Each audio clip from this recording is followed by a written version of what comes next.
Alex Jiménez presenta Coloquio, el programa económico de la semana. Saludos, amables televidentes, muy buenos días en este sábado, que cada sábado siempre conversamos con ustedes a través de este su espacio Coloquio, el programa económico de la semana. Luego de un proceso, de una larga campaña electoral y un proceso electoral traumático que ha dado como resultado la reelección del presidente Danilo Medina, pero a la vez situaciones tan difíciles en el ámbito legislativo y más que eso en el ámbito municipal. Esperemos que se superen todas estas adversidades que han causado una especie incluso hasta de parálisis en la economía. Pero bueno, Alex Jiménez no está con nosotros en este día porque se encuentra en una asignación especial, como dicen en los noticiarios internacionales. Así que desde aquí le enviamos saludos afectuosos a nuestro productor y conductor Alex Jiménez. De todas maneras vamos a conversar con ustedes hoy sobre economía y sobre todo sobre aspectos relativos a la parte tributaria, a los retos que les toca al país, que les toca al gobierno en cuanto a la reestructuración, no solo del gasto público, sino también de la forma de agenciarse los ingresos necesarios para cuadrar los números, porque sabemos que en la primera mitad de este año hubo excesos incluso en el gasto público, hubo incrementos del déficit fiscal, toda vez que siempre en tiempo de campaña electoral el gasto se canaliza hacia áreas que en otros momentos tal vez no son prioritarias, pero que para agenciarse los votos, ustedes saben, hay que invertir en reparación de calles, obras y a veces los excesos entonces provocan una situación difícil en las finanzas públicas. En el primer segmento, cuando retornemos, vamos a conversar con Basilio Sánchez en nuestro segmento Impuestos y Negocios, y luego ya para finalizar el programa también vamos a estar conversando con un experto en materia tributaria, el señor Felipe Montero, que nos acompañará en esta entrega. Así que en este momento vamos a una pausa. Cuando retornemos continuaremos Coloquio, el programa económico de la semana. Coloquio, el programa económico de la semana. Coloquio, el programa económico de la semana, presenta su sección Impuestos y Negocios en la República Dominicana. Vamos a darle la bienvenida a Basilio Sánchez, que está con nosotros en este día en la sesión Impuestos y Negocios. Buenos días, Basilio. Buenos días, Esteban. ¿Todo bien? Todo bien, todo bien. Basilio, mira, hay varias cosas que tenemos que tratar en este segmento de Impuestos y Negocios relacionadas con los retos incluso que les toca al gobierno. Tú sabes que es inevitable la negociación para la firma de un pacto fiscal que se requiere en la República Dominicana, toda vez que es preciso cuadrar los números. Así es. Yo creo que el presidente estará obligado a llegar a acuerdos mucho más profundos que las reformas que se han hecho en otros años, en vista de que hay una necesidad y es aquella promesa de la reforma integral, que habría que ver en todos los aspectos de esa reforma, cómo se abordan temas como, por ejemplo, si te fijas, los organismos internacionales están exigiendo que el tema de las exenciones sea el primer tema de agenda. Definitivamente que para cualquier gobierno enfrentarse a ese tema, diríamos, es una discusión larga con el sector empresarial. Pero tú sabes que aquí se habla de las exenciones fiscales, Basilio, y estamos hablando de que el cálculo que ha hecho la Dirección General de Impuestos Internos es de que las exenciones fiscales en este año, por ejemplo, ascienden alrededor de 210.000, 212.000 millones de pesos. Pero sin embargo, cuando tú haces un levantamiento de cuáles son las exenciones, o lo que se define como exenciones, te encuentras ahí con exenciones que son prácticamente imposibles de desmontar. Un 60-70% de las exenciones fiscales son relacionadas con el ITEVIS, pero con el ITEVIS a personas físicas.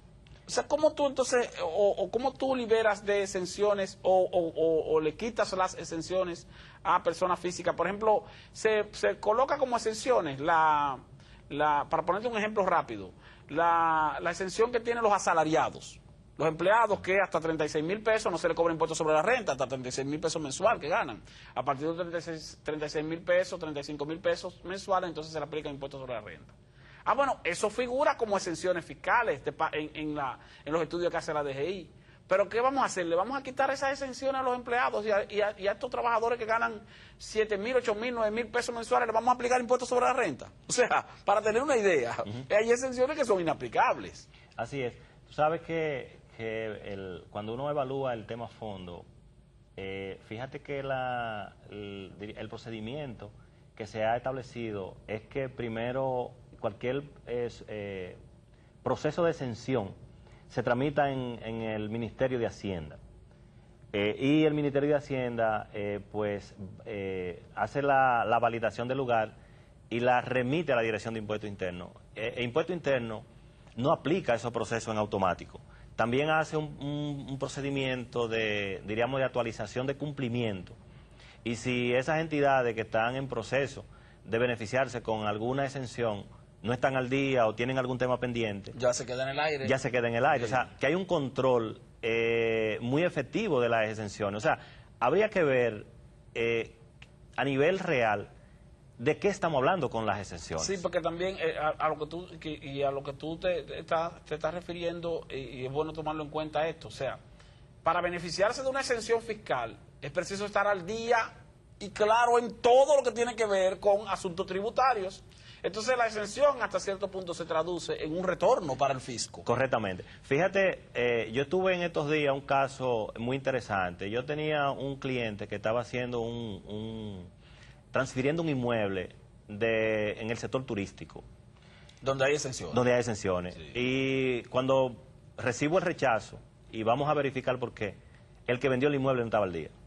O sea, mi cliente está al día, sin embargo, el que vende el inmueble no está al día. O sea, él no podía beneficiarse de una exención porque la persona con la que él estaba haciendo negocio no estaba al día. Correcto. Entonces, imagínate, ya esto es una situación que hace que se detenga por un lado la aplicación de cualquier exoneración que pudiera haber, pero que al mismo tiempo va a implicar que hay que llamar a esa persona con la que él estaba negociando para que se ponga al día y automáticamente se va a traducir en ingresos para el fisco. Es correcto. Fíjate que vale la aclaración para que los amigos televidentes pues tengan esas observaciones de la mano, que cuando vayan a tramitar cualquier proceso tienen que asegurarse que ambos contribuyentes estén al día, porque cualquiera de ellos que no esté al día se le va a caer el proceso. Y no es que tú vas a someter una enmienda del proceso, tienes que iniciarlo desde cero otra vez. Entonces el que está al día tiene que hacer negocios con el que está al día. No se puede hacer negocio con evasores.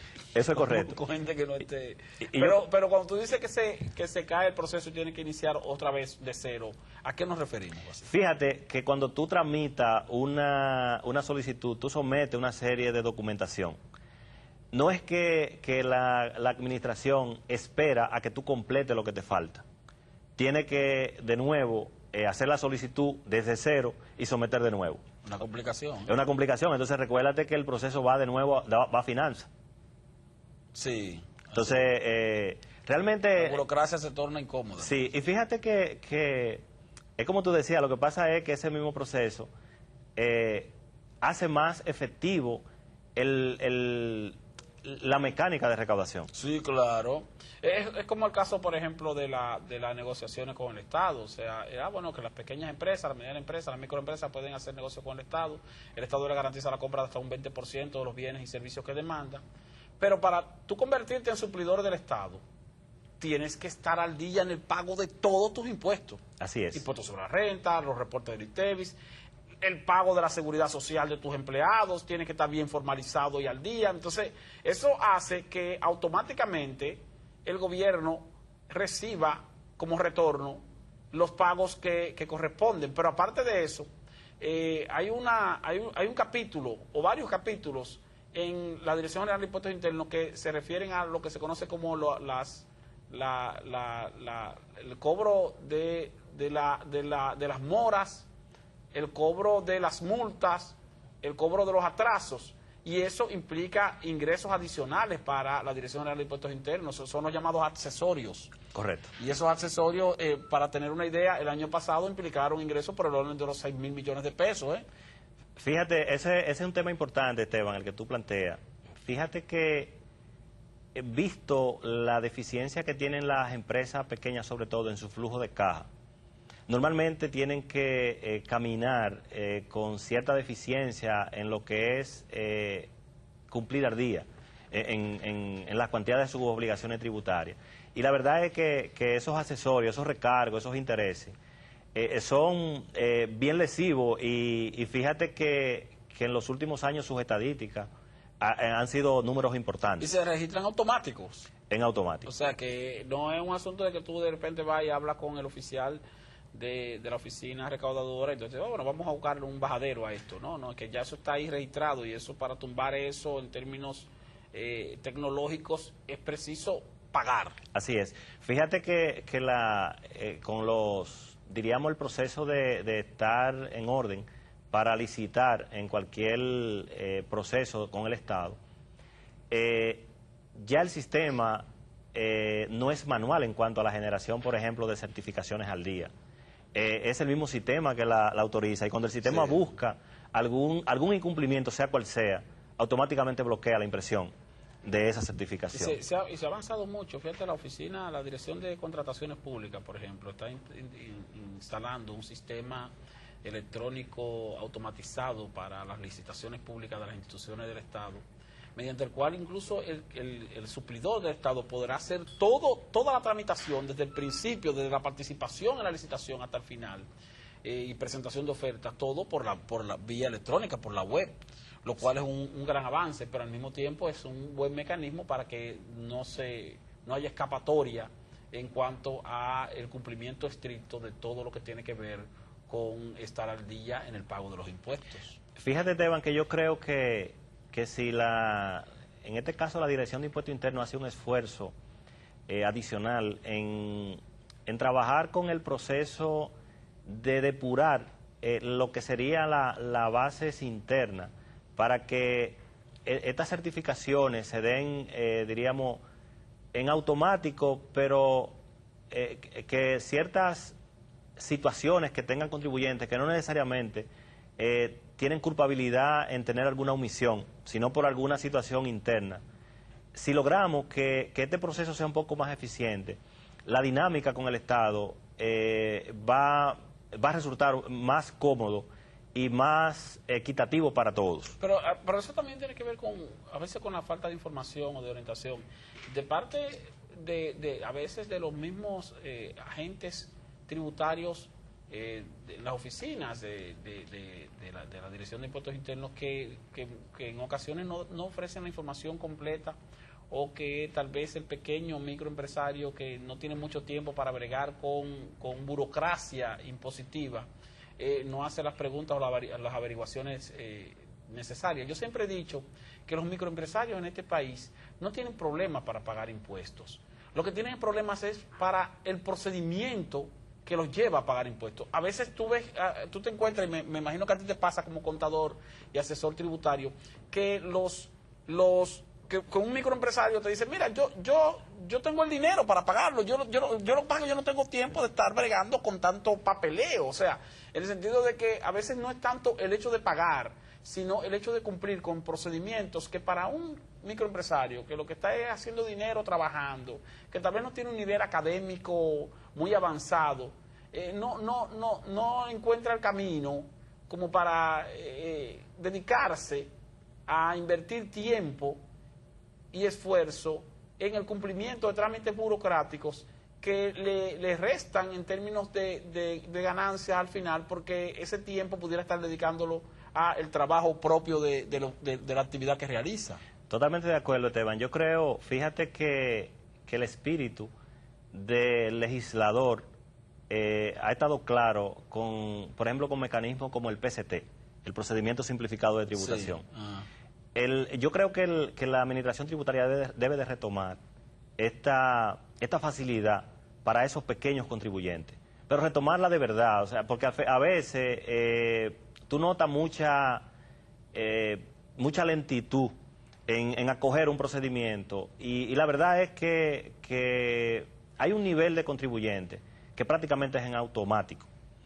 Por eso mismo, porque por ejemplo, fíjate que aquí yo te diría que el 35-40% de los contribuyentes pequeños no pueden pagar los servicios de un asesor fiscal.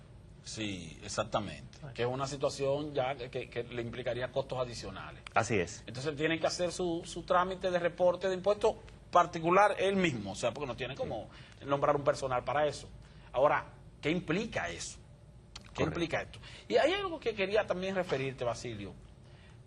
Cuando uno se convierte en contribuyente, una pequeña empresa, una microempresa, o como profesional independiente, bueno, hay muchas informaciones que te llegan por la vía electrónica, a través de tu página, o sea, cuando tú abres, o no de tu página, sino de tu clave de acceso, tú entras a Impuestos Internos, entras con tu clave de acceso, entonces de repente tú ves a veces que te mandan mensajes, o como por correo, el correo interno que te corresponde a ti dentro del acceso particular que tú tienes.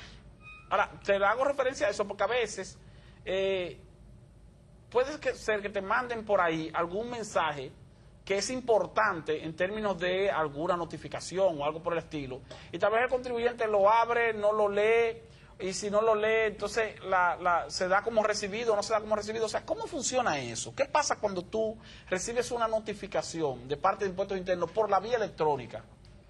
¿Qué pasa si tú no lo ves o no abres el correo de esa notificación? O si tú abres y ves el correo, pero no lo lees tal vez en detalle. O sea, ¿qué ocurre ahí? Fíjate, cuando se estaba evaluando el proyecto de establecer como una dirección, como tu dirección real, en lo que es el espacio virtual, que es lo que tú planteas, ese espacio que la DGI ese acceso que la DGI te da en su página. Recuérdate que en principio iniciaron con un proceso de tarjeta de código, sí, igualito que los bancos, ¿verdad? Sí, exacto. Y después avanzaron también a darte lo que era un token, que también los bancos, lo utilizan. Sí. Nosotros, por ejemplo, que no estábamos claros en ese momento con el proceso, decían, bueno, pero ¿qué tanta complicación para tú hacer un procedimiento de hacer una declaración o ponerte al día en la oficina virtual? Fíjate que en el 2012, con la ley 253, se estableció como domicilio fiscal ese buzón que la DGI te estableció en su página web. O sea, ese buzón a tu domicilio, pues, así no tiene que ir la DGI a mandarte una notificación a tu dirección, en un barrio, en un sector donde tal vez el acceso sea difícil o no se conozca bien la dirección. Ya ese es tu domicilio. Es tu domicilio, exacto. Él te puede notificar físico y te puede notificar por ahí. Fíjate que las notificaciones físicas ya casi no te llegan. Sino que te llegan por esa vía. Te llegan por esa vía. Yo lo que te digo es, hay ocasiones de que un contribuyente dice que le llega una notificación física haciéndole constar que tiene un mes, 2 meses, 3 meses de atraso en cualquier tipo de procedimiento, y va corriendo a la oficina a decir, porque yo no sabía esto, a mí no me lo habían informado. Sí. Y dicen, sí, a usted sí se le informó por su dirección virtual. Pero entonces cuando dicen, porque yo no le he visto esa dirección virtual.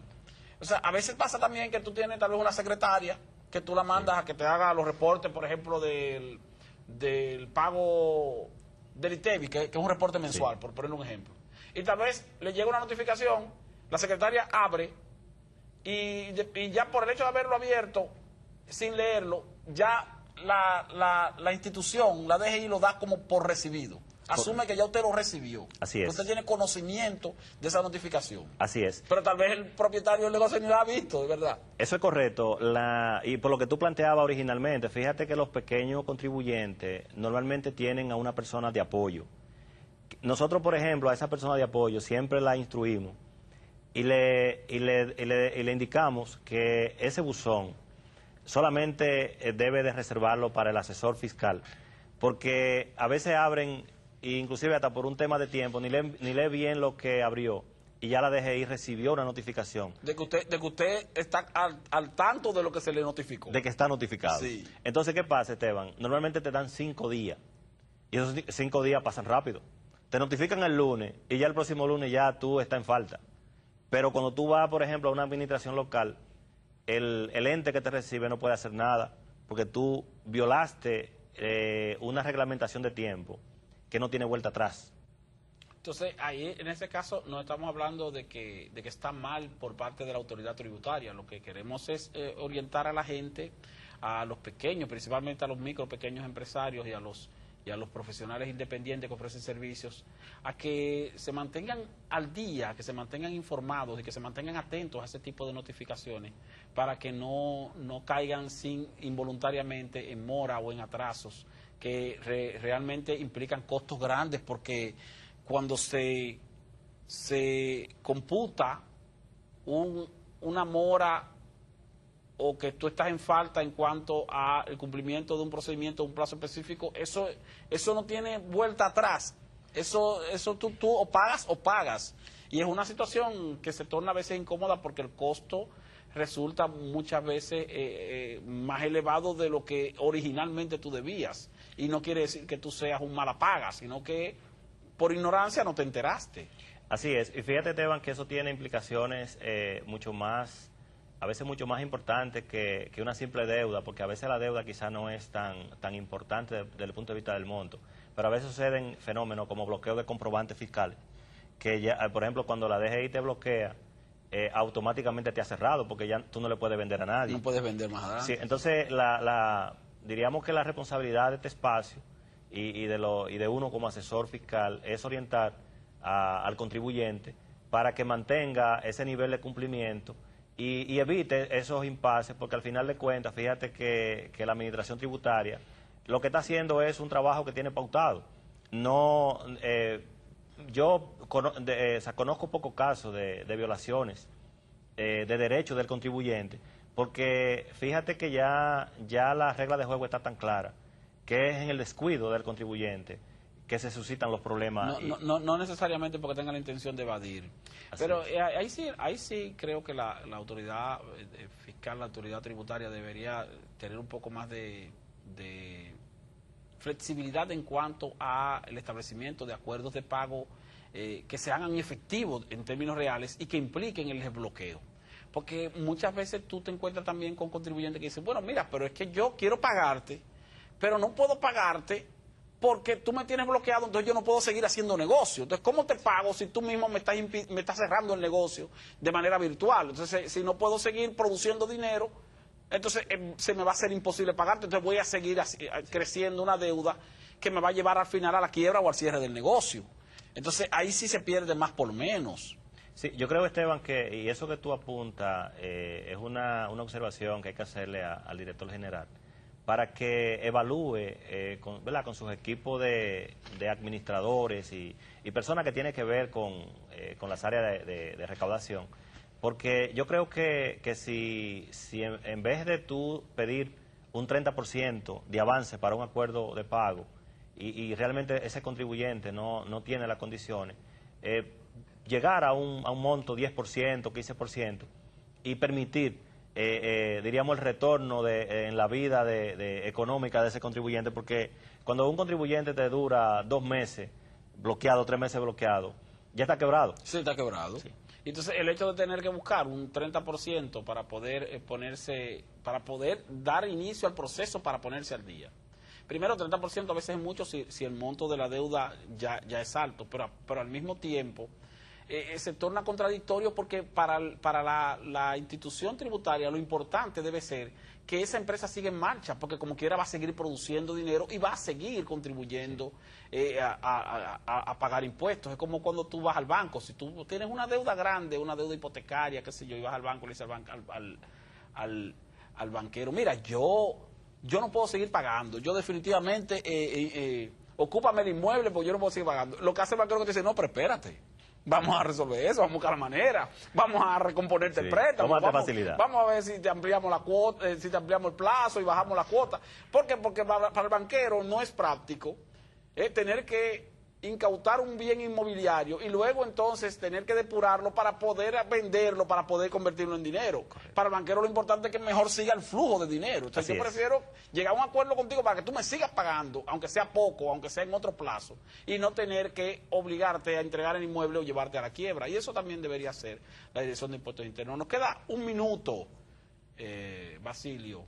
y quisiéramos que tú nos digas tu última exhortación ahí en este segmento de impuestos y negocios. Bueno, realmente seguir exhortándole a los contribuyentes a que observen lo que es la norma 7-14, que establece unos procedimientos de cumplimiento para que no se descuiden en el cumplimiento de sus deberes formales y así puedan seguir en su vida normal haciendo negocio, porque eso es lo que los pequeños empresarios, lo que el empresario grande sabe hacer. Bien, pues le damos las gracias a Basilio Sánchez, un experto tributario, asesor tributario también, por estar con nosotros en este segmento, Impuestos y Negocios, del programa Coloquio. Cuando retornemos vamos a conversar con Felipe Montero, también experto tributario, pero ya en el ámbito más académico, porque ustedes saben que aquí también hay muchos estudiantes de contabilidad y muchas personas que se inclinan por esta carrera que durante mucho tiempo estuvo prácticamente en declive, sin embargo ahora con la modernización y con el desarrollo que ha tenido el país en cuanto a los sistemas recaudatorios, pues esta carrera se torna interesante. Entonces vamos a hablar un poco de academia, vamos a hablar un poco de la carrera con Felipe Montero cuando retornemos Coloquio, el programa económico de la semana. Coloquio, el programa económico de la semana.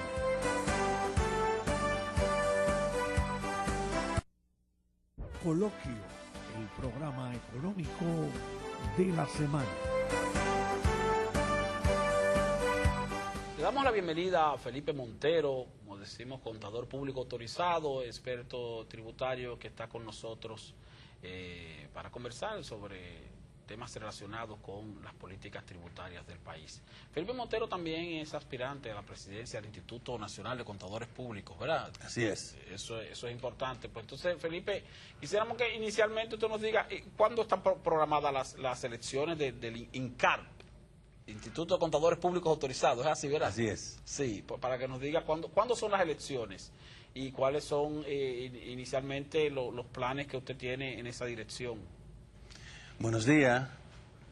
Gracias por invitarme a tan importante programa. He observado que ustedes tratan temas de mucha actualidad y que son temas muy educativos para los empresarios y para la sociedad dominicana en sentido general. El Instituto de Contadores, según su ley, cada 2 años tenemos que renovar nuestra Junta Directiva Nacional y para este año tenemos elecciones ya pautadas para el 10 de junio. Si Dios quiere, en primer lugar quiero hacer un llamado a todos los contadores y felicitarlos en su día, porque toda esta semana hemos celebrado el Día del Contador, la Semana del Contador, y ha sido una semana bastante interesante. Teníamos tiempo que no celebrábamos una semana con tantas actividades educativas de carácter técnico, lo que ha permitido que muchos contadores se hayan actualizado durante toda esta semana y le hacemos un llamado para que de forma masiva respalden el gremio y que participen en las actividades que organizamos y que vayan a las elecciones, porque de esa forma vamos a tener un gremio fuerte para seguir colaborando con la sociedad dominicana. Felipe, ¿cuáles son las áreas donde interactúa un contador público? O sea, porque uno cuando le hablan de contador uno piensa, bueno, un departamento de contabilidad, brega con el asunto de los impuestos. Pero quisiéramos saber en términos más generales, o sea, ¿cuáles son las áreas de ejercicio de un profesional de la contabilidad? Mira, es una pregunta muy interesante. Tú sabes que el mundo cambió con la caída del muro de Berlín hace ya 30 y tantos años, y se globalizaron las economías, y así se globalizó la profesión. Nosotros somos la profesión, la primera profesión colegiada en el país, y también fue la primera profesión que se globalizó.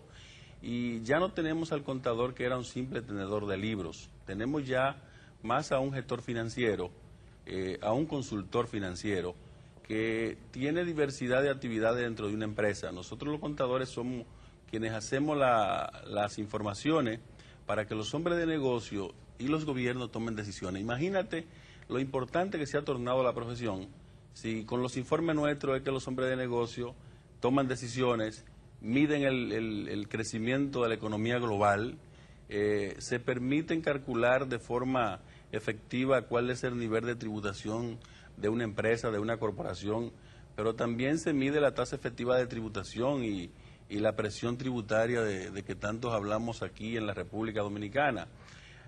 También somos auditores, somos quienes certificamos la información que hacen los contadores de manera interna en las empresas como forma de darle legalidad a esos informes para que puedan ser usados por terceros, por empresarios, por inversionistas de manera efectiva. Es una profesión con un campo inmenso y eso es lo que la ha tornado una profesión interesante y por hoy te digo que es la profesión mejor pagada en el mundo. Un elemento importante, pero se habla también, bueno, el contador es contador público autorizado. Cuando hablamos de la condición de contador público autorizado, estamos hablando de que son los llamados CPA. ¿A qué nos referimos? O sea, porque tú te gradúas de contador y ya eres contador, eres licenciado. ¿Qué se requiere para adquirir la condición de contador público autorizado y qué implicación tiene eso? Sí, es interesante. Mira, la profesión de contador público surge en la República Dominicana en el año 1944, después de la posguerra, de la Segunda Guerra Mundial. Tú sabes que se reordenó el mundo después de este evento, de esta conflagración bélica, y las Naciones Unidas surgen como forma de reordenar el mundo. Ahí es que el presidente de la época, el dictador Trujillo, en una reunión cuando se recién formaba el Fondo Monetario Internacional, sí, él dijo que quería ser signatario de los fundadores del Fondo Monetario, y la condición fue de que fundara la profesión de contador público en la República Dominicana. Se convierte entonces el Instituto Técnico, que mejor conocido como la Perito, que existe todavía, sí, y estos contadores se transfieren a la Universidad Autónoma de Santo Domingo y se gradúan los primeros profesionales como licenciados en finanzas. Ahora, ¿cuál es el CPA? Lo que pasa es que nosotros somos de las 4 profesiones que tenemos fe pública. Con nuestros informes tú puedes someter expedientes para que sean conocidos por la justicia. Y nosotros, como contadores, de forma dependiente, trabajamos en las empresas, pero eso no te da carácter de fe pública. La fe pública te la da cuando tú ya haces un informe para que pueda ser usado por terceros, para que tomen decisiones sobre esos informes, en términos de justicia, o en términos de inversión, o en términos también de que... Pero esa condición se adquiere mediante un procedimiento, qué sé yo, tienes que conseguir el S4 o se hace a través del instituto. Porque mira, cuando tú hablas de fe pública, sí podemos hablar, por ejemplo, el caso de los abogados, que la gente ya tiene un poco más de conocimiento por la relación de que, bueno, el abogado necesita adquirir la condición de notario para poder notarizar un documento. Pero en el caso del contador, si no es un CPA, si no es un contador público autorizado, tú tampoco puede darle ese carácter. Pero ¿cómo se adquiere? ¿Cómo se adquiere la fe pública? Mira, la fe pública se adquiere de la manera siguiente. Nosotros tenemos cerca de 22, 23 universidades que son lo que dan la carrera imparten la carrera de contabilidad, sí, en la República Dominicana. Luego de que el profesional ya es graduado en las universidades, entonces tiene que someter un procedimiento donde el Poder Ejecutivo, a través de la consultoría jurídica de la Presidencia de la República, tú haces una solicitud para que entonces te den tú ese S4 con un decreto.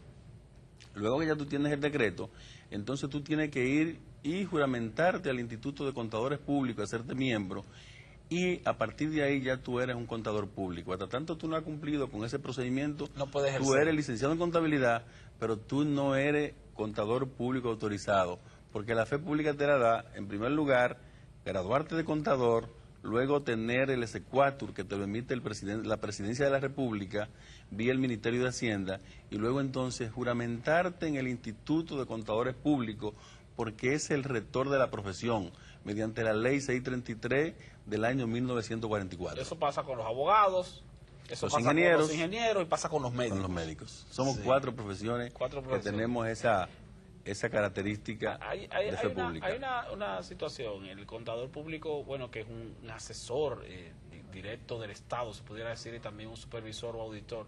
En el caso, por ejemplo, de la Cámara de Cuentas, nosotros tenemos una Cámara de Cuentas que tiene como requisitos en cuanto a la condición de miembro de ese consejo o de ese órgano, ser contador o abogado.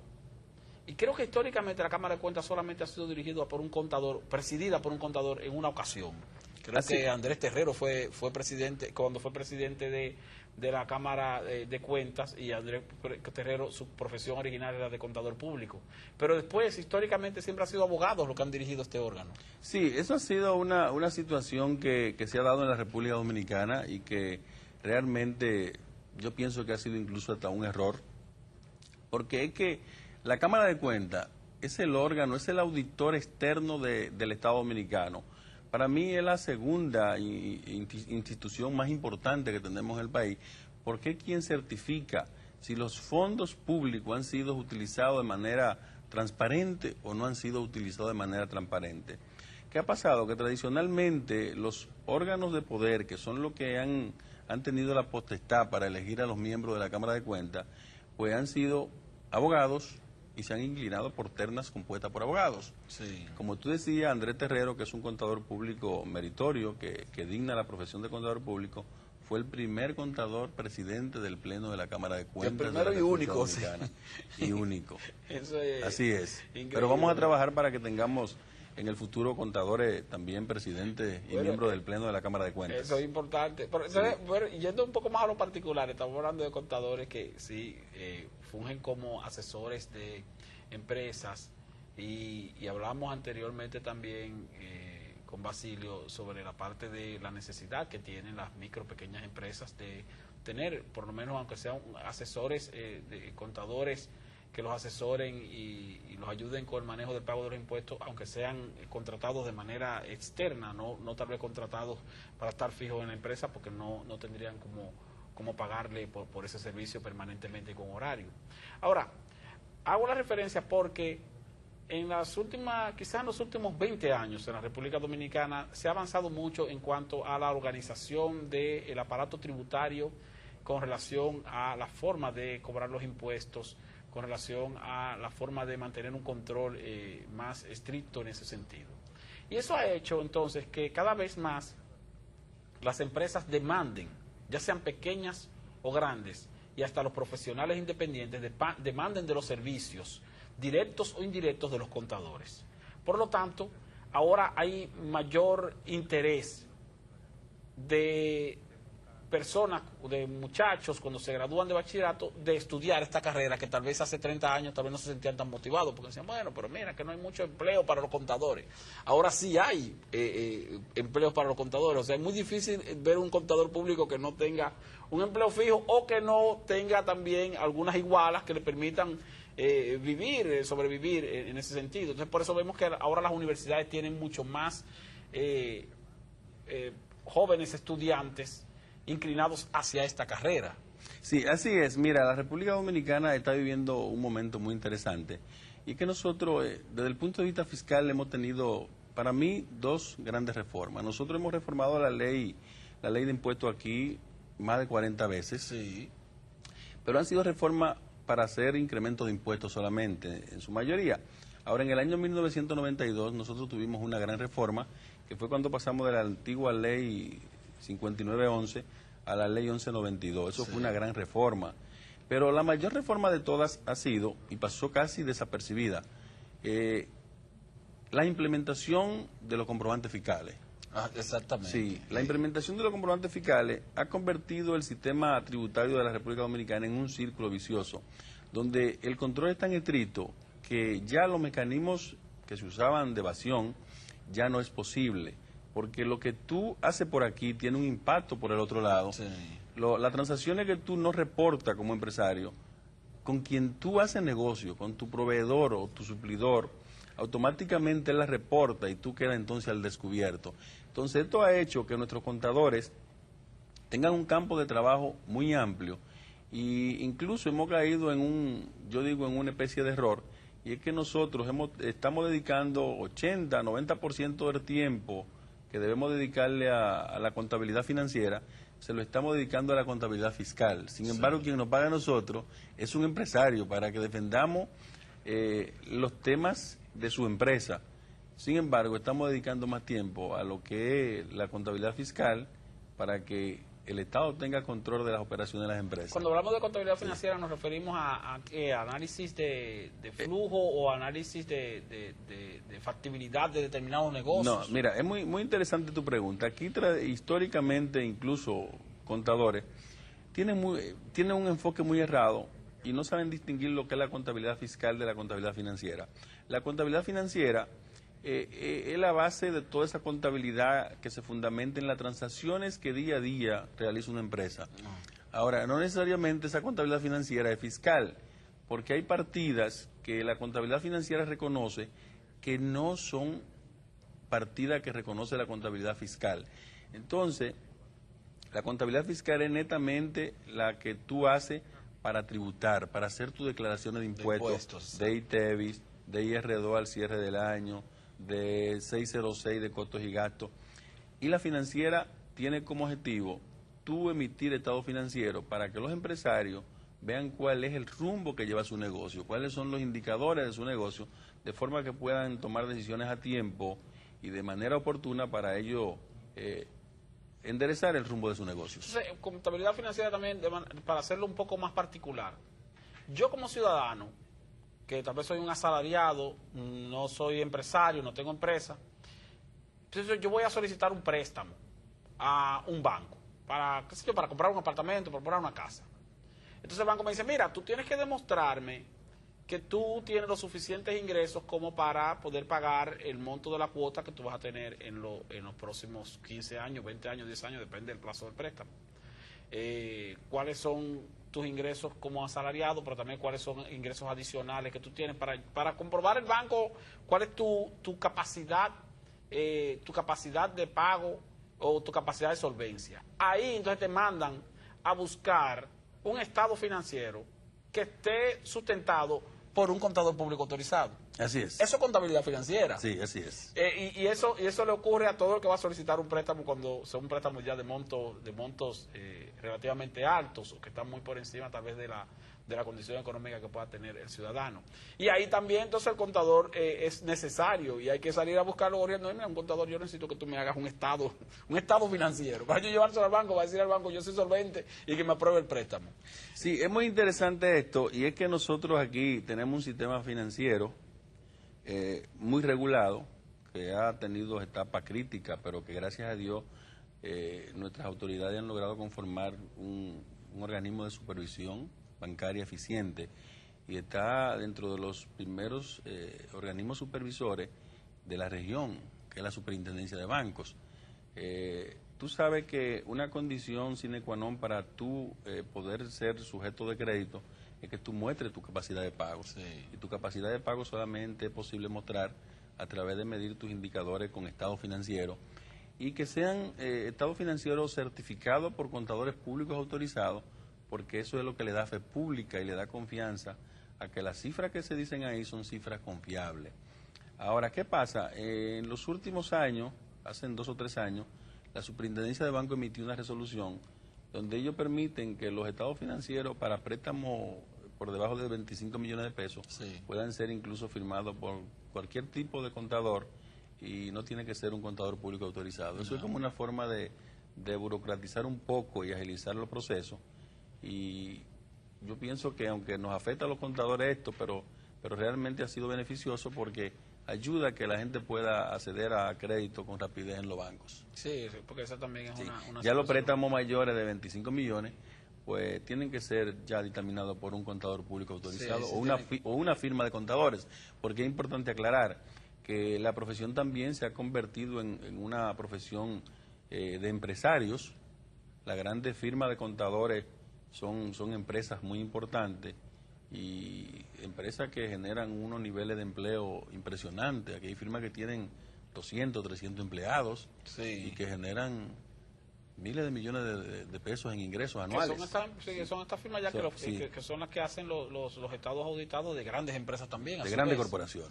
Nacionales e internacionales. Y esos son requisitos con los que hay que cumplir permanentemente. Ustedes ven generalmente, en el caso de la República Dominicana, uno de los sectores más regulados, como usted hace referencia, es el sector financiero, y uno ve permanentemente en los periódicos, publicaciones de estado financiero de los bancos, porque tienen que hacer un reporte obligatorio cada mes o cada trimestre sobre su condición, y eso está sustentado en un informe de auditoría de una firma consultora en materia de contable o en materia financiera. Así es. Entonces ahí también es un área dentro del espectro profesional en el cual ustedes ofrecen servicios. Felipe, ya que nos estamos acercando al final del programa, quisiéramos que nos hables de algunos de tus planes en cuanto a el programa de gestión al que aspiras en caso de ganar las elecciones este 11 de junio, este 10 de junio en el Instituto de Contadores. Sí, mira, yo digo que 2 años, nosotros tenemos una junta directiva que hay que renovarla cada 2 años, el periodo de la junta directiva son 2 años. Y yo digo que en 2 años no es un periodo lo suficientemente largo para hacer muchos temas, pero sí es suficiente para tú abordar los grandes temas. Yo que tengo 27 años trabajando al interno del instituto, yo fui tesorero, secretario y vicepresidente de la actual junta directiva, conozco cuáles son los grandes temas que nosotros debemos abordar como profesión. Yo digo que nosotros tenemos mucha deuda con la sociedad dominicana y nos estamos comprometiendo con un plan de trabajo con 5 grandes temas. El primer tema es que tenemos una ley del año 44 con 72 años y que nunca ha sido modificada. El mundo cambió. Tenemos que modernizar la ley para aterrizarlas a los nuevos tiempos. Sí. Ese es un tema. Tenemos también un tema de que tenemos muchísimos profesionales ejerciendo y que ni siquiera son miembros del instituto, y tenemos que establecer un mecanismo de control de la profesión, y nos estamos comprometiendo con implementar un sistema de control de calidad en la profesión en la República Dominicana. También tenemos que retornar al instituto los fondos del sello del contador que lo establece la ley, y que el presidente del año, por decreto de la Presidencia de la República, en el año 96 se autorizó a que la DGI cobrara esos fondos y se los retornara al instituto. Hace 10 años que no estamos recibiendo esos fondos, y eso ha significado... O sea, no se da, eso ha significado, cobra, pero no se le hace el reporte correspondiente. Eso ha significado una situación financiera muy difícil para nosotros como gremio. ¿Usted tiene un estimado de cuánto son cerca de 20 millones de pesos anuales. Imagínate, en 10 años son más de 100 millones. También tenemos como meta convertir el centro de estudio del Instituto de Contadores en una universidad para posgrados y maestría, para nosotros entonces poder facilitarle a los contadores nuestros que se mantengan con un nivel de educación continuada y actualidad profesional, como lo requieren las obligaciones de miembro que establece la Federación Internacional de Contabilidad. Y por último, tenemos que relanzar una cooperativa que es un viejo proyecto y que no ha sido posible, como forma de dar servicio a los contadores y de auxiliar a los contadores que por una forma u otra no han podido alcanzar el nivel económico que otros hemos podido alcanzar, como forma de auxiliarlos. Hay dos áreas, o sea, y creo que son dos gremios diferentes, o sea, los contadores públicos y los auditores. Pero para ser auditor hay que ser contador. Sí, lo que pasa es lo siguiente: el rector de la profesión es el Instituto de Contadores Públicos por la Ley 633 del año 1944. Tenemos también un colegio de contadores que es una ONG que un grupo de contadores en los años 80 formaron por disgusto con el instituto, y también tenemos un instituto de auditores internos, pero esto es mucho más amplio porque los auditores internos no agrupan solamente a contadores, sino agrupan a médicos, a ingenieros, o sea, ellos son una diversidad mucho mayor que la nuestra. ¿Por qué? Porque ellos son... Mira, la auditoría interna es muy amplia. Bueno, sí, porque no se hace auditoría solamente en contabilidad, sino que se hace auditoría en cualquier otro procedimiento. La auditoría interna es una actividad muy amplia. Tú puedes hacer auditoría interna en el área médica, en el área contable, en el área de ingeniería, en cualquier área del accionar del ser humano se hace auditoría interna. Entonces, ellos son un gremio que los que son contadores, los auditores internos que son contadores, pues forman parte de nuestro instituto también. Lo mismo que los miembros del Colegio de Contadores Públicos, también son parte de nuestro instituto, porque nosotros somos la gran sombrilla de todos los profesionales de la contaduría en la República Dominicana. Es decir, porque el requisito legal en cuanto a la adquisición de la condición de CPA es a través del instituto. El instituto es el rector, ese rector. Y así lo reconocen los organismos que dirigen la profesión a nivel global, como la Federación Internacional de Contabilidad IFAC, y la Asociación Interamericana de Contabilidad, AIC. ¿La relación de ustedes con la Contraloría General de la República es una relación armoniosa, constante, o es una relación a veces se torna conflictiva, tal vez por asuntos políticos? No, nosotros tenemos relaciones bastante armoniosas y fluidas con casi todas las instituciones del Estado, porque la ley nos da a nosotros la potestad de que somos los asesores del Estado en materia contable y en materia fiscal.